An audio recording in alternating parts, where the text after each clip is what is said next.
Hello everyone, welcome back to Just Invest Today. And in today's video, we're talking about Mohnish Pabrai, the legendary investor. He came out with two new videos. In these two new videos, he talks about investing in China. He talks about Alibaba. He got asked about them. So this is amazing. Let's go over what he said. Let's analyze it. Let's respond and talk about what he said in these videos. Before we get into the video, like it, subscribe to my channel. I'm always providing you guys with so much new content. So click that like button, click that subscribe button right now. Mohnish Pabrai did these two interviews in August, like August 17th to the 20th, and he just released it September 12th. So let's go over this Alibaba part. A question from Julio. What are your thoughts about Baba? Well, I was hoping to keep the conversation out of specific names. Well, I would say Alibaba is a great business. Got into the crosshairs of the Chinese Communist Party. That's usually not a good thing. They have some very strong moats. They have great management. Probably the business does well. So before we really get into it, feels like this tech crackdown that's been happening for the last 2 years has been kind of slowing down. We have like the premier, we have a lot of people in the Chinese Communist Party talking about how they want the tech sector to prosper. We see them doing stuff with the delisting and kind of coming to a conclusion with that. So I'm hoping that whole saga is over. It's behind us. We can just get to focus on the business.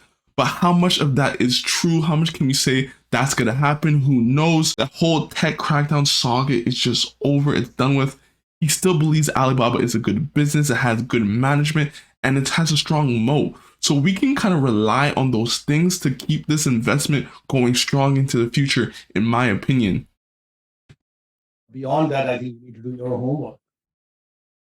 And one thing I would just generally say is that given how large Baba is and how long a run it has had, for the length of period it has that run, it would not be my top pick, or maybe even my fifth or seventh pick. So not even his top pick, not even his fifth or seventh pick. So he's basically saying that Alibaba had such a long run already that he can't probably see a lot of opportunity for growth or continued growth. This feels like almost like what Amazon said, what people were saying about Google, like, oh my God, Google or Amazon, they're too big. They're not going to grow anymore. These companies are like 2 trillion plus market caps. Are you telling me Alibaba at like a 400 billion market cap, whatever it is at this point, can't grow? Cloud is still in the infancy. Imagine AWS when its cloud servers were in its infancy. So Alibaba, I think, still has a long runway to grow if China allows it to grow and prosper, because we know that Alibaba can generate 10, 15, 20, 30% growth rates. I'm not saying that's going to happen into the future, but man, we still know that Alibaba has a strong moat. Its Ali Cloud is really small right now and has a strong potential. They have investments in good companies. They have the overseas business in the international market.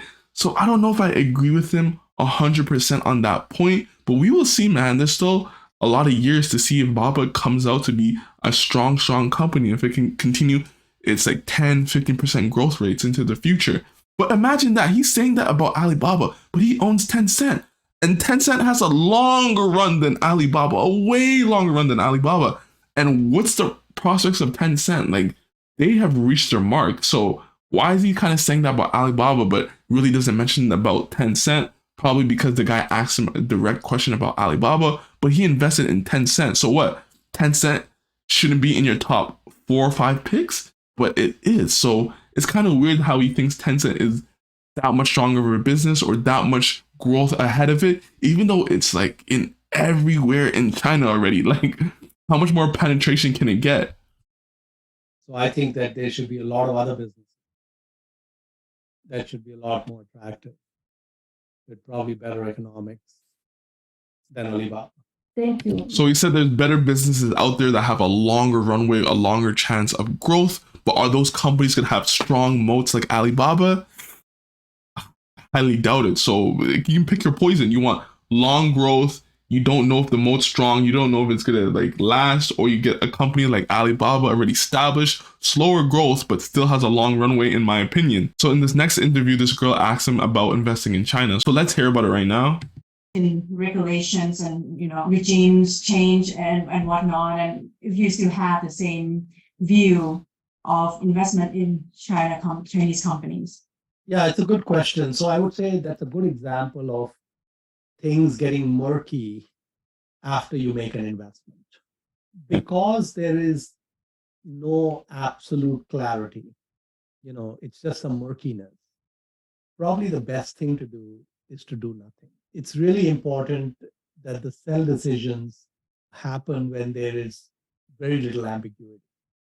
So right now in this time, he's basically saying that the Chinese market is just so clouded, so murky. No one knows really what's gonna happen. To have the whole China-Taiwan news, we have the real estate crisis, we have debt issues, we have mortgage debt. There's so many things happening in China, zero COVID policy. Like, you just don't know what's gonna happen. But we do know that China was on its way to becoming one of the biggest economies ever, or the #1 economy in the next 20 years, 15, 20 years. So in my mind, I think he still sees a runway, but he just doesn't know. Like, the clarity isn't there like it was before. But this provides us with the opportunities to invest in these companies in China. Companies like Alibaba wouldn't be $80, or Tencent wouldn't be $50, $40 if the freaking market knew everything about China. Those companies would be 100, Tencent would be 100, Alibaba would be at 400 if it was just so clear. This is what's giving us an opportunity to invest in these companies in this market. So we had made an investment in Alibaba, for example, and it went down a fair amount. Then I noticed after that Tencent also had gone down a fair amount. What we did is we swapped. I came to the conclusion between those two businesses that Tencent was the better business. I made the swap because we got a tax benefit from tax loss selling. Time will tell if that was the right decision. I think that's okay because we kind of swap one for very similar business, but with somewhat superior economics, I think. But I think that. Do you guys think that Tencent is a better business than Alibaba? A lot of people think that, a lot of people say that, probably because it doesn't have as many capital expenditures and has a crazy investment background, it has a strong history.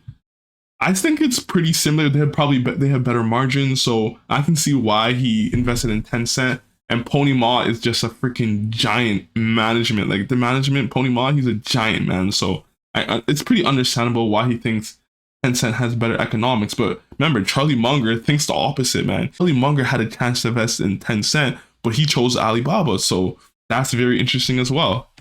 If I had done nothing at all, just kept that position, that's also perfectly fine. And that might be also just fine. So time will tell what happens here.